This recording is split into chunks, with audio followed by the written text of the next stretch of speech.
আজকে খোলা চুলে ভেবেছি যে বাইরে একটু দাঁড়িয়ে থাকি আর চুলগুলো শুকায়। দেখতে আমাকে অবশ্যই অনেক সুন্দর লাগছিল। নিজেকে প্রশংসা করতে না কত ভালো লাগে। সত্যি কথা বলতে কি এই বয়সে কারো প্রশংসা পাওয়ার যোগ্যতা রাখে না। আসলে বয়সের দোষ আর এতগুলো বাচ্চা-কাচ্চা হওয়ার পর রূপ সৌন্দর্য মানুষের থাকে না বললেই চলে। তার মানে বাহ্যিক সৌন্দর্য। পেয়ারাটা খেতে আমার বাচ্চা খুবই পছন্দ করছিল, আমার টুকটুকিটা। হ্যালো, আমার তপকবি পরিবার থেকে আজকে আবারও শুভেচ্ছা, স্বাগতম আর ভালোবাসা দিয়ে আমি আমার ব্লগ ভিডিও শুরু করতে যাচ্ছি। সকাল সকাল বাচ্চাদের জন্য পাটিসাপটা, রুটি আর কিছু নাস্তা তৈরি করে দিয়েছিলাম। খুব মজা করে খেয়েছে। দুপুরে খাবার তো এখনও খাওয়া হয়নি, গোসলটা মাত্র করলাম। টুকটুকিও কেউ করেছি। আর রোজ তো সকাল সকাল গোসল করে সে প্রাইভেটে চলে গেছে। প্রাইভেট পড়তে আমার মেয়েটা খুবই পছন্দ করে। তার মানে পড়াশোনা করতে নাকি ওর খুবই ভালো লাগে। এত লক্ষ্মী মেয়েটা আমার। যেটা বলছিলাম, এই বয়সে নাকি প্রশংসা করার মতো কেউ থাকে না। প্রশংসা করার মতো কেউ থাকে না বললে কি কেউ বিশ্বাস করবে? না হলে কি আর এত বাচ্চা কাচ্চা হয়? আসলে ব্যক্তিগত জীবনে সবাই এই সময়টাতে ব্যস্ত হয়ে পড়ে। পরিবার কেমন করে গোছাবে, কেমন করে নতুন করে সুন্দর করে আবার সংসারটা আরও উপরের দিকে কিংবা উন্নতির দিকে নিয়ে যাবে, এই বয়সে সবাই ব্যস্ত হয়ে পড়ে। যার কারণে বাহ্যিক বিষয়গুলো অতটা চোখে পড়ে না আর অতটা মুখে মাধুর্য মানুষের থাকে না। কাজগুলো তুলে রাখলাম। আসলে রান্নাঘরটা আমার একটু এলোমেলো থাকে মাঝে মধ্যে, কারণ আমার টুকটুকিরা একটা একটা করে জিনিস বের করে খেলে আর খেলতে খুবই পছন্দ করে যখন আমি রান্নাটা করি, যার কারণে একটু এলোমেলো তো থাকবেই, স্বাভাবিক। তার মানে মাকে ছাড়া কিচ্ছুই বোঝে না, মার সাথে সারাক্ষণ খেলতে হবে, মার কাছে থাকতে হবে, এটাই চাই। এই কারণে অনেক শিক্ষিত মাই কি নিজের কেরিয়ার সব কিছু বাদ দিয়ে বাচ্চাদের দেখাশোনা করে থাকে। এই লাল শাকটা নিয়ে আসছিল গতকাল, কিন্তু আমার মনে হচ্ছে এটা খাওয়ার একদম উপযোগী না, কারণ পাতাগুলো কেমন জানি কুকড়ানো আর দেখতে একটুও ভালো লাগছিল না। হাটে মার্কেট করাটা একেবারে এই কারণে অনুচিত যে কিছুই দেখা যায় না, আর না দেখার কারণে এগুলো বাসায় কিনে নিয়ে আসা হয়। আমার বিছানা চাদরটা শুকিয়ে কড়কড়া হয়ে গেছে, কারণ সকালের দিকে মেঘলা আকাশ থাকলেও এই বিকেল দিকে একটু কেমন জানি তাপমাত্রা বেড়ে গেছে। এখন এগুলো নিয়ে এসে আমি আমার সুন্দর পছন্দের বিছানাটা গুছিয়ে নেব আর সুন্দর করে পরিপাটি করে রাখবো। পেয়ারাটা খেতে কিন্তু খুবই মিষ্টি ছিল আর আমি অল্প অল্প করে খাচ্ছিলাম আর ঘুরে ঘুরে কাজ করছিলাম। সংসারে কাজকর্ম করতে করতে সব কিছু মনে হয় নিজের জন্যই করছি। আসলে এখানে নিজের জন্য করাটা কোনো মানে হয় না। নিজের জন্য তখনই করতে হয় যখন যেগুলো আপনার ভবিষ্যতে কাজে লাগবে। এগুলোর দক্ষতা কিংবা অভিজ্ঞতার কোনো প্রয়োজনই নাই। ব্যক্তিগত জীবনে ভালো কিছু করতে হলে সময় উপযোগী নিজের জন্য কিছুটা সঞ্চয় করা উচিত। যদি নিজের উপার্জন কম কিছু থাকে তাহলে। আসলে সঞ্চয় জিনিসটা এমন কাজে লাগে না, বিপদের সবথেকে ভালো বন্ধু এবং ভদ্র বন্ধু হয়, বুদ্ধিমান বন্ধু হয়। আমার রোজ চলে আসছে প্রাইভেট থেকে। এই সময় ওকে ভিডিও করতে আমার খুবই ভালো লাগে। টুকটুকি এই সুযোগে বাইরে চলে গেছে। তার মানে সে দিদির সাথে এখন বাইরে খেলতে যাবে। এখন তো ওর দিদির সাথে খেলার সময় হয়েছে। দুপুর দিকে সে ভালো ঘুম দিয়েছে আজকে। প্রতিবারই কি করে এই সময়টাতে ওই ঘুমায়, আজকে সে দুপুরে আগে আগে ঘুমিয়েছে আর দিদির সাথে এখন খেলতে পারবে।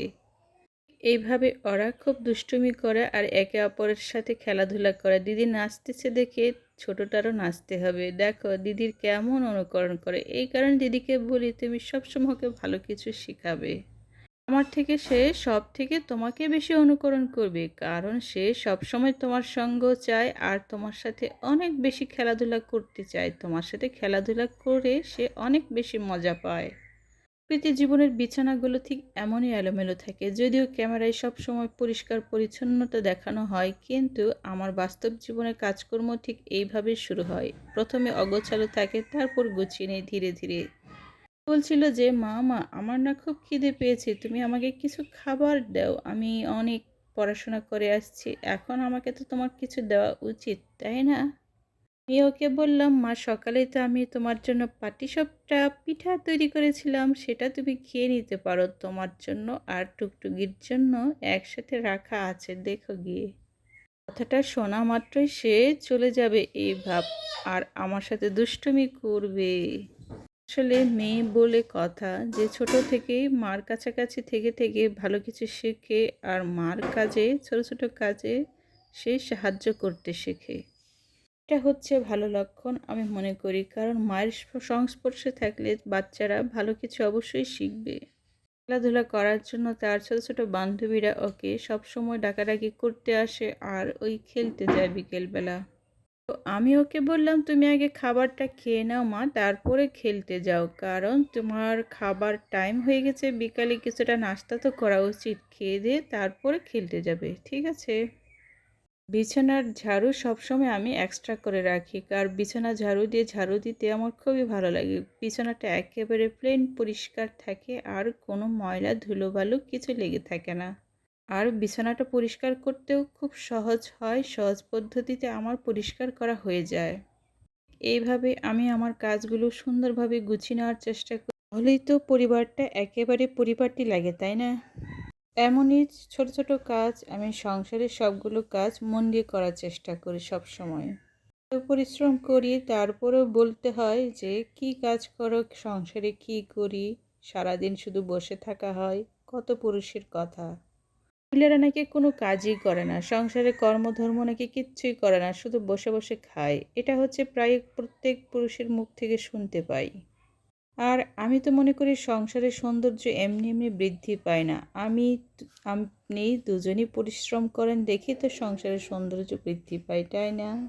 আপনার কাছে কি বলবো, মনের কথা তো বলতে আসছি, মনের কথা বলতে আসছি বলেই তো আজকে মনের কথা বলার মতো করে একটা স্পট, একটা প্রোগ্রাম, একটা সিস্টেম চাই। এগুলো কি মনের অগোছালো কথাবার্তা? অবশ্যই না। একজন গৃহিণীর সাধারণত গল্প করার মতো, মন খুলে কথা বলার মতো করে একজন পার্টনার তো অবশ্যই চাই। মনে করি আমার এই প্ল্যাটফর্ম, আমার মনের কথাগুলো আমি বলতে পারি, আর আমার ছোট ছোট গোছানো কথাগুলো আমি সুন্দর করে সাজিয়ে আমি কথাগুলো বলে ফেলি। আসলে সংসারটা যদি গুছিয়ে করতে পারি না, তাহলে সংসারের সৌন্দর্য বাড়ে আর মনের প্রশান্তি পাই। এখানে আমার মনের কথাগুলো আমি বলে শান্তি পাই। গোছালো বিছানাটা গুছিয়ে এখন অনেকটাই ভালো লাগছে আর পরিষ্কারও লাগছে। এইভাবে আমি অল্প অল্প করে সারাদিন কি করি, সংসারের কাজকর্মগুলো করে থাকি। আর এই বিছানা ঝাড় দেওয়ার ঝাড়ুটা বেশ অনেক দিন হয়ে গেছে, সেই কবে কিনেছিলাম মাত্র সামান্য টাকা দিয়ে। সামান্যই হোক, কিন্তু এটার পরিষ্কার পরিচ্ছন্নতা বজায় রাখার জন্য এটা খুবই কার্যকরী আমার জন্য। এই জিনিসটা আমার খুবই ভালো লাগে, আর এটা প্রায় নষ্ট হয়ে গেছে, আমাকে অবশ্যই একটা নতুন জিনিস কিনে নিয়ে আসতে হবে। তারপরও ভাবছি এটা কিছুদিন চালিয়ে নেওয়া যাক, তারপর আমি অন্য একটা নতুন জিনিস কিনে নিয়ে আসবো, তার মানে বিছানা ঝাড় দেওয়ার জন্য ঝাড়ু। কাজ করতে গিয়ে আমি আমার আঙ্গুলে একটু ব্যথা পেয়েছিলাম, আর আঙ্গুলটা কেমন যেন চিনচিন করছে। নিজের জীবনের ইতিহাস, নিজের জীবনে ছোট ছোট অনুভূতি আমি প্রকাশ করতে পারি, এর থেকে আনন্দের আর সচ্ছলতার কি আছে বলেন তো দেখি। এখন বসে কিছুটা ফ্রি আছি, ফ্রি থাকার পরও ছোট ছোট কাজগুলো আমি করে নিব, তারপরে বাচ্চাদের বিকেলে কিছু খাবার দেব, আর নিজের একটু ফ্রেশনেস তো বাকি আছে। আজকে এই পর্যন্তই বন্ধুরা, পরবর্তীতে আবার নতুন ভিডিও নিয়ে আবার আসবো। আজকে এই পর্যন্তই, টাটা।